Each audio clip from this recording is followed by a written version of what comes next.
Hello everyone, this is Dr. Sameer Gupta. I'm an interventional cardiologist and I'm the group director of the cardiac cath lab for the Metro Group of Hospitals. Today we will be talking about congenital heart disease, what it is and how do we detect it. Now, congenital heart disease means a problem in the structure, the functioning, the anatomy of the heart ever since you are born, because of congenital problem, that's a birth defect in the heart. Now, this comes in various shapes and forms. It can be something very severe like the transposition of great arteries, a hypoplastic left heart, versus the other end of the spectrum is a small hole in the heart, which is often detected as you grow old and maybe in your 20s, 30s, and sometimes even in your 40s. Now, the question is, how do we detect congenital heart disease? You'd be surprised to know that congenital heart disease is one of the most common types of congenital defects. So they say that there are almost more than 1 million children across the world who are born every year with congenital heart disease. And to detect it starts right from the uterus. When the mother is pregnant, you undergo various amounts of genetic testing for the baby, which gives you an idea if the baby has any syndrome which is linked with congenital heart disease. Now, after that, as the baby starts growing in the mother's womb, there are certain ultrasounds and scans which are done to see is the anatomy of the heart okay, is the heart growing normally, is there anything that can be expected in the form of congenital heart disease in the child.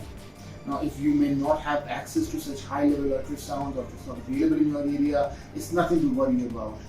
Once the child is born, there are some symptoms that the child may display or the baby or the infant may display which suggest that there is a problem. This could be rapid breathing, high heart rate, and sometimes even these things which are called dead spells, where the child turns blue all of a sudden when they start crying, and this also gives an indication of congenital heart disease.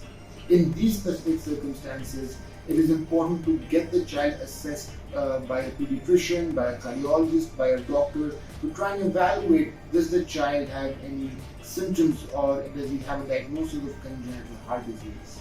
So as a part of the workup, normally the child undergoes examination, they undergo an auscultation, we look for murmurs, they may have an ECG of the heart as well, and one very important test they undergo is called an echocardiogram. An echocardiogram is nothing but an ultrasound of the heart, where we look at the functioning of the heart, the structure of the heart, the flow of blood from one chamber to the other, the speed, the anatomy and everything else, which gives us an idea, is the baby or the child suffering from congenital heart disease. So these are some simple things that you can do to diagnose congenital heart disease. Now, as the child grows older, as you become more of an adult, there are some more sophisticated tests that can also be undergone to diagnose congenital heart disease, especially if you're in your teenage years, 20s, 30s, which include, apart from echocardiogram, also you can undergo a cardiac MRI or a cardiac CT, which really help define the anatomy, the size, the functioning, etc. These tests are often challenging in children when they cannot lay still.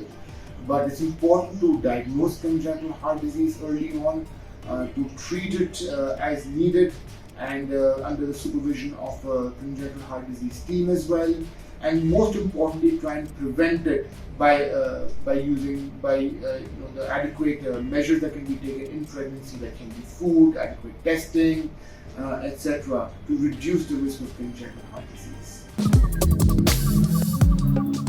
If you found this video helpful, don't forget to give it a thumbs up and share it with your friends and leave your thoughts in the comments below. And of course, subscribe for more content on health and lifestyle.